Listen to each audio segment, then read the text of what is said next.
جبر جهريكرنا سيخوركي بري وكاتشاوي للندني أمريكا جزءا لسر روسيا دادنيتن دنگی امریکا پانیلک جبو خورتان رگ دیخواست جبو بحث کرنا آلوزین راستیوان دبن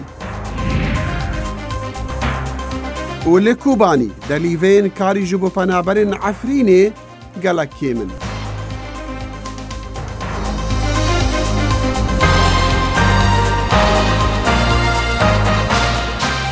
صلاف و رزو هیوین دمک خوش دگل کرد کنکش جدنگی امریکا لواشنطن هەروە ژوورە لای منیشەوە دەم باش میدوارم دەمێکی خۆش وەلمان بووانە سەر. وڵاتە یەکگرتووەکان کۆمەڵێک سزای نوێی لەسەر رووسیا ڕاگەیاندووە لە پەیوەندی گوایە بەژاراویکردنی سیخۆڕی پیشووی رووسیا و کچەکەی لە بریتانیا. وەزارەتی دەرەوە دەڵێ سزاکان بەهۆی بەکارهێنانی شەکی کیمیاویە کە پێشێریە لە یاسای نێونەتەوەیی و رووسیاش دەڵێت بە پێی یاسای نێونەتەوەیی ئەو پێوانە نەیاساییە. روسیا پشتی 5 مەهان ژەهریکردنا سێرگێی سکریپال و کەچاوی یولیا هەز bi karvedanê dikit. Moskô neraziya û bi hişyarî bersiva cizayên niyên Amerîka dide. هێشتا زوویە بەحسە پیڤانên دژی جزایên bikin û me peyam û zanyarîn fermî wernegirtine. بەگشتی جزایên nû neqanûnî ne. Ragihandina cizayên Amerîka aboriya Rusya hejand û robilê Rûsî gihişte nizimtirîn as li demê 2 salan da. Peyvdara Wîzareta Derveya Amerîka Heather Nauert dibêjit Serok Trump û Wezîrê Derve Mike Pompeo bironî siyaseta Amerîka hember Rûsyayê danayîn. Em dixwazin me baştirîn têkelî di gel hikûmeta Rûsya hebin û me gelek berjewendiyên hevbeş hene û hintek caran neçar dibîn cizayan li ser welatekê danîn wekû hewlekî buhandana seredariyeka baştir ya hikûmetê. Rusya her ji sala 2014 li jêr cizayên aboriyên Amerîka û Yeketiya Ewropa daye piştî dest bi sergirtina nimçegirava Krîmya û ziyaneka aboriya mezin pêkeftiye.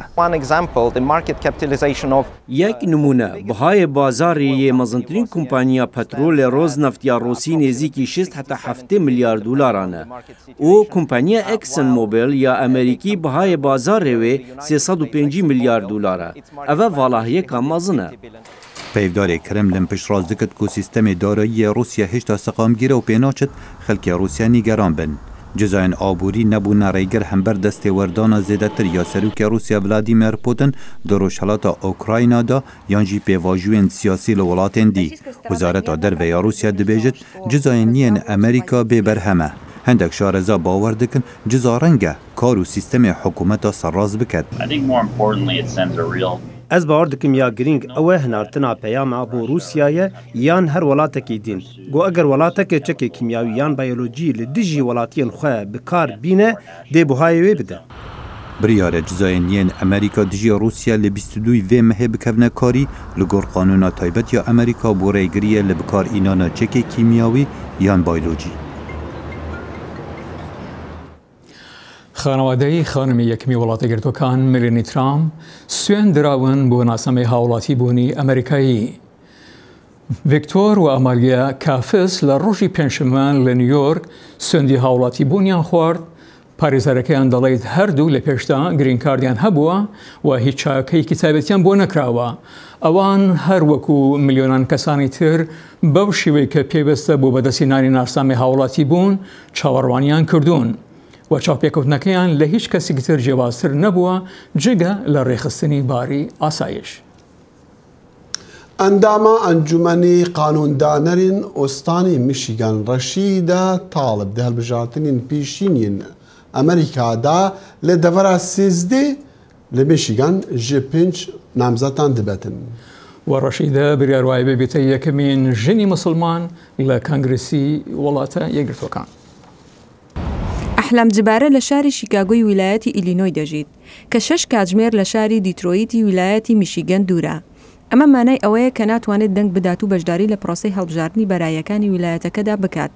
بەڵام پێشبڕکەی هەڵبژاردنەکان لە بازنەی 13 ویلایەتی میشیگەن بۆ ئەحلام زۆر گرینگە و تایبەتە کە نابێت لە دەستی بدات. بۆیە 6 کاتژمێر ئۆتۆمبیلی لێخوڕیوە تاوەکو خۆبەخشانە بەشداری لە هەڵمەتی بانگەشەی هەڵبژاردننی ڕەشیدە تلەیب بکات لە ڕۆژی دەنگدانەکە.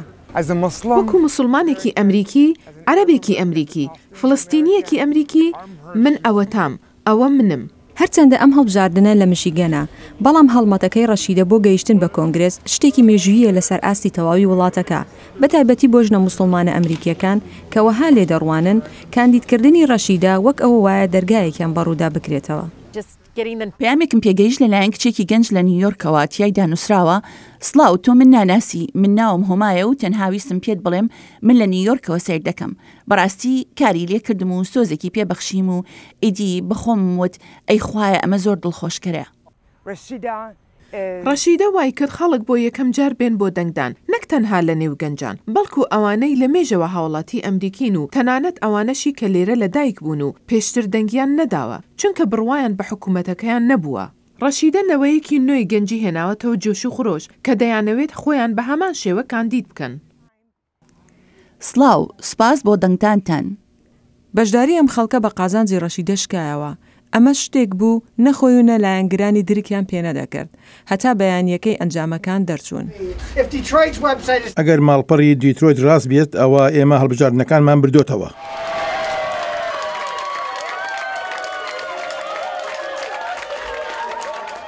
هەرچەندە ڕەشیدە بە بیستنی ئەنجامی کۆتاییەکان دڵی پڕ بوو، بەڵام نەیهێشت ئەم دەرفەتەی لەدەست بچێت و کەوتە باسکردنی گرنگی ئەم ساتە مێژوویە بۆ بنەماڵەکەی.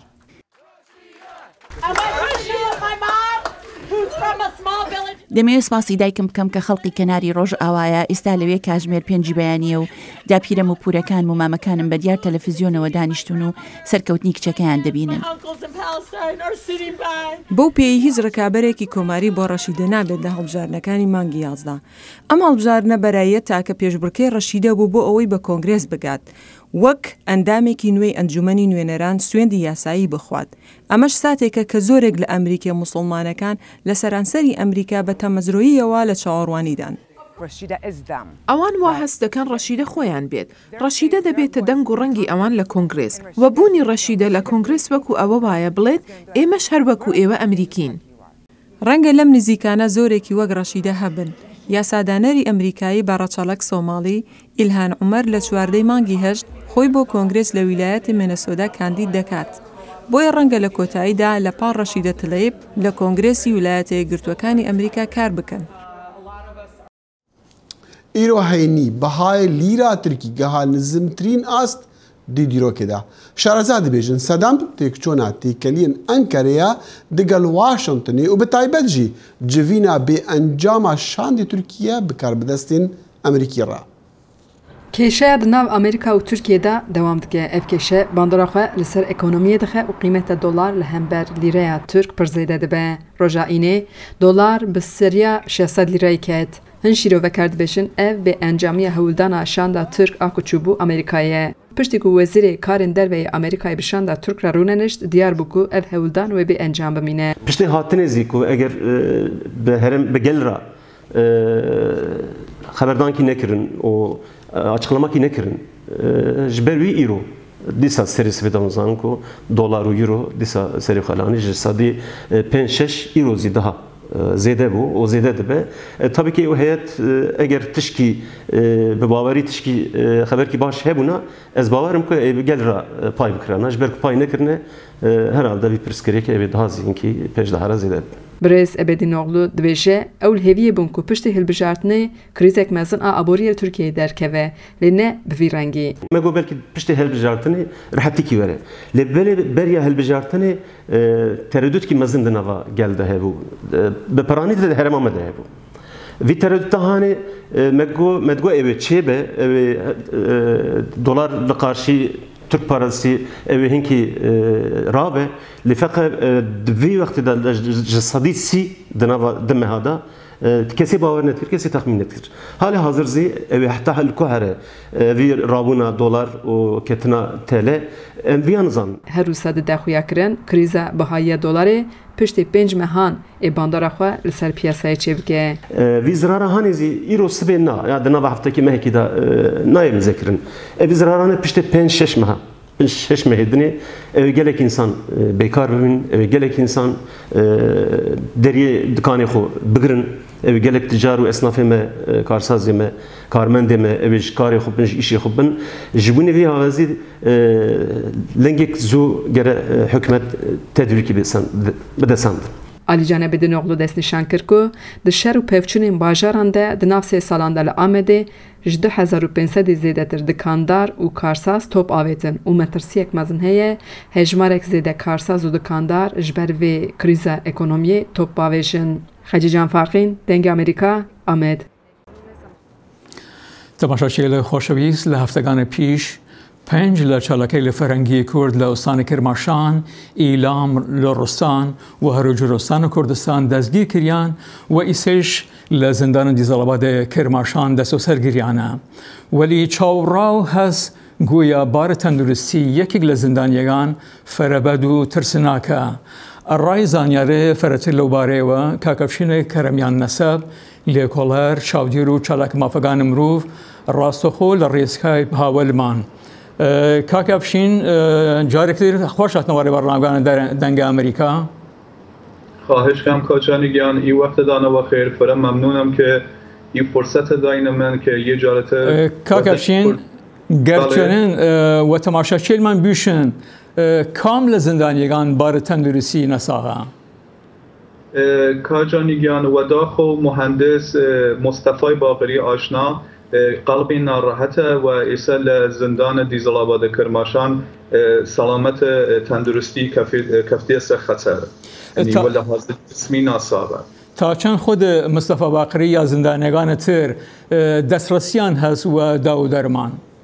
و داخل کاجانی هیچ دسترسی و دارو درمان نیرن و لیبونیش کاک مصطفی باقری آشنا قلبی ناراحت و لبون یک ماموریل زندان، ماموریل امنیتی زندان و دادگاه بتونن درمانی بکن، یعنی ای اجازه بیان که درمان بودن اعتصاب قضا کردیه.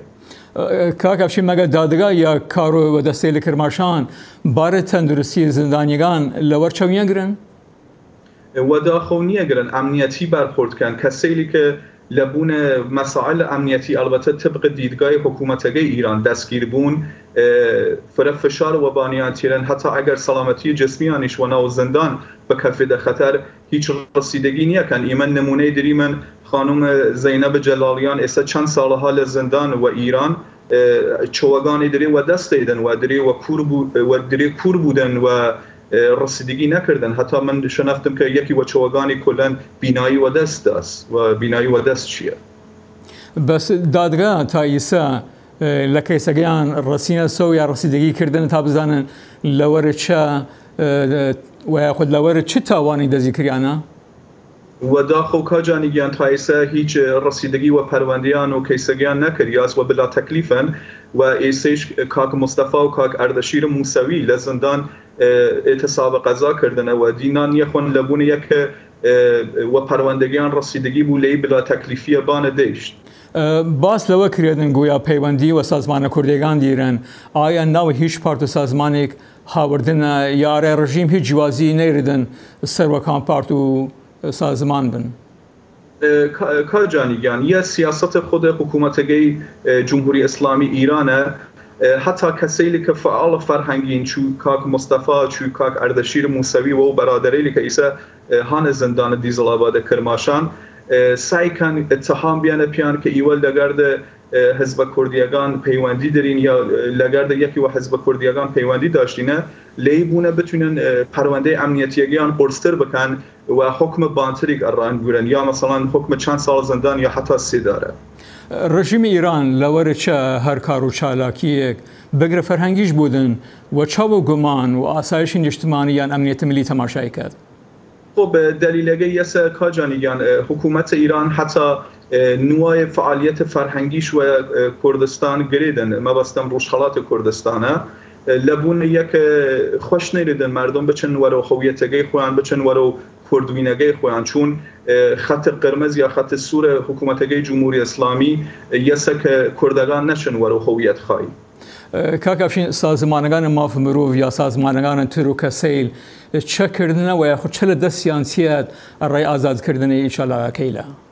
خب 100% کاجانیگان سازمان حقوق بشریگان فرفر تاثیرگذارن و بان آزادی و بان یک فشار امنی و بان ای عزیزی که ایسا هان زندان دیزلاباد کمتر بود. یکی لسازمان کردیگان که واقعا خبر دستگیری برایل عزیز کرد و کرماشان و لرستان و ارزم لخدمت سنه و ایلام بلاو کرد و پخش کرد شبکه حقوق بشر کردستان بی که این خبر پخش کرد و پوشش دا و خب یه فرفر تاثیر دریدن. کاغفشین آیا هیچ امیدی هست و نزدیکیه هیچ کم لوانه آزاد بون؟ ولا کاجانیگان و داخل تایسه بلا تکلیفن و حتی دادستان کرماشان دستور آزادی یانه و گرد قرار وثیقه رد کرده، یعنی شعبه 4 بازپرسی دادگاه انقلاب کرماشان دستور داست که یانه و چینن و گرد قرار وثیقه کاغفشین کرمیان الساب لیکولر شودیر کاروبایی چالاک مافیل مروف فرفره سپاس. خواهش کم کاجانی، ممنونم، تشکر. خەڵکی کەرکووکی باژارێ دەوڵەمەندێ نەفتێ نەکێف خەشن ژیانە خوادا و دەمەکی درێژە دەپرسن چما داهاتە عێراقی لەسەر باژارڕێوانە؟ بەڵێ دەخیلی بەڵام ئەوان نەکرد سودلی ناگرن بەڵکو زیانیشان پێکەوتووە. دانیشتوانی کەرکووکی دەوڵەمەند بە نەوت لە ڕووی ئابووریەوە لە دۆخێکی قورسدان بۆیە ئەوان نەک شانازی بە دەوڵەمەندی پارێزگاکەیانەوە بە سامانی سروشتیەوە ناکەن بەڵکو خوازیارن دۆخەکە پێچەوانە بووایە. لە ساڵ 1920 کە یەکەم بیر لێدرا بووەتە کێشە بۆم شارە تاکو ئێستا چونکە خەڵکی ئەم شارە بەداخەوە هیچ سودێکیان لێ وەرنەگرتووە کاتی خۆی شەریکاتی احتیکاری و ئەمانە هاتوون ئیسفادیانێکە دوایەوە حکومەتی بەعساتی هێنای بەکارهێنا بۆ گیانی خەڵکەکەی هەنی دای بە سلاح و بۆ گیان خەڵکەکەی بەکارهێنا. دانیشتوانی کەرکووک لەوە نیگەران کە نەوت نەک سوودی پێ نەگەیاندون بەڵکو گرفتی ئەمنی و سیاسی گەورەی بۆ دروست کردوون و شارەکەیانی کردوتە بەشێک لە ململانیە ئیقلیمی و نێودەوڵەتیەکان سەرباری ئەم گرفتانش کە بەهۆی نەوتەوە بەرۆکی گرتوون کەچی شارەکەیان بێ خزمەتگوزاریە و نازانن داهاتی نەوتەکەیان بۆ کوێ دەڕوات. نەوتەکەنەوە لە نەوتەکە زەرە لەوە ئێمە زەرە زۆر زەرە یعنی نەوتەکە ئێمە استفادەمان من خۆم خەڵکی کەرکووک موالیدی کەرکووک یعنی لە کەرکووک لە دایکبوومە هیچ استفادەم لەو نەوتە نەکردووە. مرشت ئەوە تا عەمر 65 ساڵەمان دادە ئیشەکەم ڕۆژانم 10,000 لەبیان تا ئێوارە خەنا کێ قبوڵیەکە. النفط ماشەڵڵا نەوت لە دەریا زیاترە کەرکووک دەریایەکە لە نەوت و سامانی گرانبەها تا ئێستا چاومان بە فلچێکی سوور نەکەوتووە نە کورد نە عەرەب نە تورکمان ئەم پارەیە بۆ کێ دەڕوات دەمانەیە بزانین بۆ کێ دەڕوات. زۆرینەی خەڵکی کەرکووک وەکو دانیشتوانی شارەکانی دیکە لە دۆخێکی ئابووری قورسدان و بە بازووی خۆیان بژێوی دەردەکەن هەروەک حکوومەتیش دەرچوانی زانکۆ و پەیمانگاکانیان بۆ دانامەزرێنێت. والله من الناحية الاقتصادية الوضع لروي ئابووریەوە وەزعمان زۆر خراپە بێکاری زۆرە لە کەرکووک وەکو دەبینی نێمە لەسەر ڕەسیفی جادەین بۆ پەیداکردنی بژێوی هەلی کار کەمە دامەزراندن نییە و دەرچووەکانمان لە ماڵەوە دانیشتون. وڵای خەڵکی کەرکووک وەکو ئیسفادەی لەم نەوتووە نەکردووە سەحالێن نەئاوێ نەکارەبای ئەو شتانە غێرە بێ سوودی ببینێ لەو نەوتە ئەو شتانە نییە ئیتر خەڵکی کەرکووک وەڵای ڕەزالەتیتی هەمووی بۆ پەرلەمان بۆ حکوومەتە فلسێک یعنی ئێمە من 40 ساڵە لە شەریکە دەوامەکەم ئێستا تەقاعد دەرچووم ساڵ و 2 مانگە من دانیشتومە نەڕاتب نەچی شتێ ناڵێن ئەمە لەکوێ خوار. نەوتی کەرکووک پێشتر کاتێک لە ژێر کۆنتترۆڵی هەرێمدا بوو لە ڕێگەی بۆریەوە هەناردەی تورکیا دەکرا بەڵام لە دوای 16 ئۆکتۆبەری ساڵی ڕابردووەوە نەوتی شارەکە بە تەواوەتی کەوتوتە دەست عێراق و لەو کاتەوە هەناردەکردنی ڕاگیراوە هەرچەندە بڕیارە هەناردنەدەرەوەی دەست پێ بکاتەوە. دڵشادنوارە دەنگی ئەمریکا پارێزگای کەرکووک. ملیۆنێن خۆرتان سرانسەری جیهانی ڕاستی کێشەیەن لاوازیە خوێندن و پەروەردەیە بێکاری و هەژاریە دەبن پرسگرێکێن ئابووری و جواکی ji ئەنجامێ بێکاریە کێم داهات و نەڕەحەتین سیاسی ناڤەڕۆکێ جڤینەکێ بوو لە نیوزیەم لێرە لە واشنگتن و دەنگی ئەمریکا ji بۆ ژمارەکە ڕێبەرێن خوارد ji چەندین وڵاتان ڕێکخست بوو وان ڕێبەران باوەڕێن خوا هەفپار دەکردن. لە مۆزەخانە نیوزیەم لە واشنگتن ڕێبەر و کاردارên خورد گەهان هەفداک و زانیاریان سەبارەت زەحمەتیên ڕاستی خوردان دەبن هەفپار بکن. ناویە سەرۆکێبەرێ ئەفریقا باشوور نێلسن ماندێلا ji نیویۆرکێ بەشداری مشتومڕێ بوو. نبتنê genc bêkarin, digel hindê genc ji ber nebûna şarezayî pêdivî nikarin karî peyda bikin. Ji ber vê çendê em karî biriya binyada xwe dikin da genc şarezayî û teknolojiya peyda bikin û tevlî kardariyên biçûk bibin. Hejmarên netewênêgirtî xwe ya dikin ku pitir ji nîveka serhejmêriya cîhanê ji 3 saliyê piçûktirin lê 66 milyon jwana bêkarin. کاردارا خورد نسرین علی محمد باور دکه کو پیداکرنا دلیوین کاری بواتایا گوهرتنا باورین پیشوختا سبارت کاری جنومیران. Me hinek kes hebûn ku hevdayî ku alîkariya xanimekê bikin ji bo kardariya xwe dest pê bike çunkî şarezayî û hêz hebû lê mêrê wî rê neda. ماریا تورپاکای وزیر یکم خانما یاریزانا تنسê li Pakistanê bawer diketin ku werziş dikare alîkariya xurtan bike ji bo şiyanên xwe bibînin. Ez çên bêjim tunreyî û terorîzm tişteke ez bawer dikim bi werzişê bê çareserkirin. Perwerde bêguman gelek giring e. Bo vî erkî perwerde û werziş pêk ve baş diguncin. Tevî zehmetî û aloziyan cêgirê wezîrê bazirganiyê yê berê li Efganistanê Muzamil Şinwarî geşbîn e. Hêvîdarin piraniya endamên Perlemanê dahatî Efganistanê ji nifşê nû bin û di jiyê sihûpên saliyê kêmtir dabin. Lê ew paşa rojî li ser hendê dimîneka xurt çendê destpêşxerin. Çareserî û rewşek baştik ji esîmana nayê. Divê em şer jêre bikî. Her çawa peydakirina delîveyan ji xortan re hewceyî bi hewlên hevbeşên wan û nifşê berî wan heye. Ev li gora baweriya çalakvana Kurd a Emerîkî Rûdan Balayî.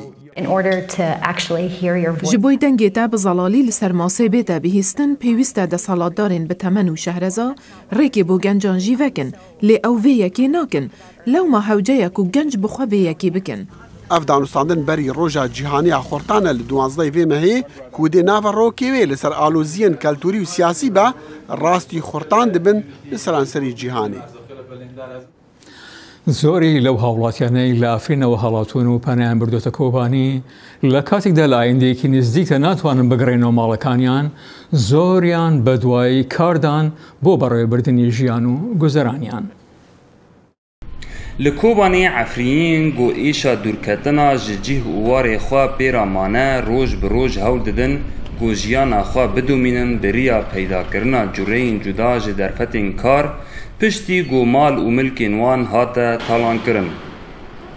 Xortê Efrînî Şêxo Mihemed got ew û malbata xwe neçarî koçberê ji Efrînê bûn li ser çarxeriya Kobanê û di erebeya xwe da qehwê difiroşe. Efrînî û Kobanî li dora erebeya Şêxo got cihê karê wî ye kom dibin û qehwê dikirin. û carna Şêxo ji wan re behsa şerê li Efrînê qewimî dike. Bi hesreta vegera Efrînê û dîkana xwe Şêxo ji me re axivî. Ez zotim mavê birê. Ez derbas bîm ratin ro derbas bîm. Zotim giştim Kobanê terminak me eke bê rûniştim. Piştî me eke berê bixwe li Efrînê محلê me bûn. Cî qehwê dere cî baqolî supermarkê bûn. Motin veram cilê xwe derkedim me tiş xornîno. Em motin veram mecbûr bûn bi xor to ciwan bikin. Em ew xwe çê nekin ser xêlî xwe. Em xwe xebot kin. Em xwe ji morê em mağlubat em naşexsin. Têrî mano gelê bes rind yani boşterî maro mesela muhtacî kesî be. Yani em îdare dikin. Nava melkê û derê xwe gil Efrînê em motin mecbûrin em bişoxilin. Şêxo tîne ziman got ew ji ber êrîşa Tirkiyeyê neçarî koçberî bûn. Lê hîn bihêviye ku rojekê wê Efrîn were rizgar kirin û ew hemû xelkê Efrînê wê vegerin cih û warê xwe. No gavol bên gundek ji gundê Efrîn otî rizgar kirin yani tamamî miletê Efrîn kes li ber nomîne. Çima no rojek no ber Kobanê jî bajorê me. Em wa gotî em miletî Kobanê jî giya silav dikin ji yek sol de heta ser solî hurmetê me ji giya re. Bes çi qobê ne wek bajorî me re ne wek welotî me re. Bajorkî me re lê mezin bûye ne wek bajorkî dine. Sen bên her û rizgar bê em her û vegerin. Bes heta çeta û Tirk têr em nikom vegerin. Çeta ne mişkil çe. Cebat Nasrayê Daeş hemî çi qo hewa ne gî têdin Tayfê ne gî têdane. Şêxo ne tenê debara jiyana xwe bi vî karî dike. Wî li Kobanî tiştekî nû di kolanên wê da afirand.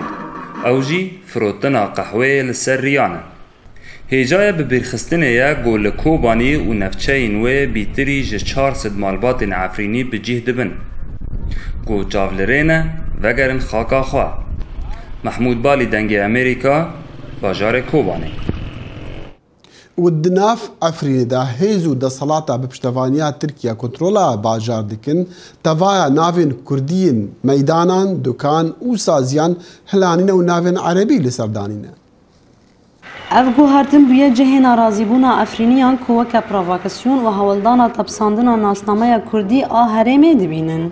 دوی چرچوه دا چرخریه لدسپیکا باجر کو پیکر کاوای حسنکار لی دهات نشاندان و به ناو وی دهات ناس کرن به ناو اپراسیون شقنا زیتونه هاتا گوهرتن. هیجای ببیر خستنه کو پیکر کاوا سمبولک کردواریه و ده 18 آذار دا دما دست سرکرنا ارتش ترک و کومن تندرج افنیرا هاتو برو خواندن. هر وها چرخره وطنی و قاده لنیزی و کل ناوندا باجرن به ناو سرک کومار ترکی رجب طیب اردوغان هاتا گوهرتن.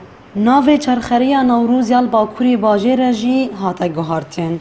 او جهه کو هر سال آگر نوروز لی دهاتا دادان ایدی ناو صلاح الدین لی تکرن و دالقاندن.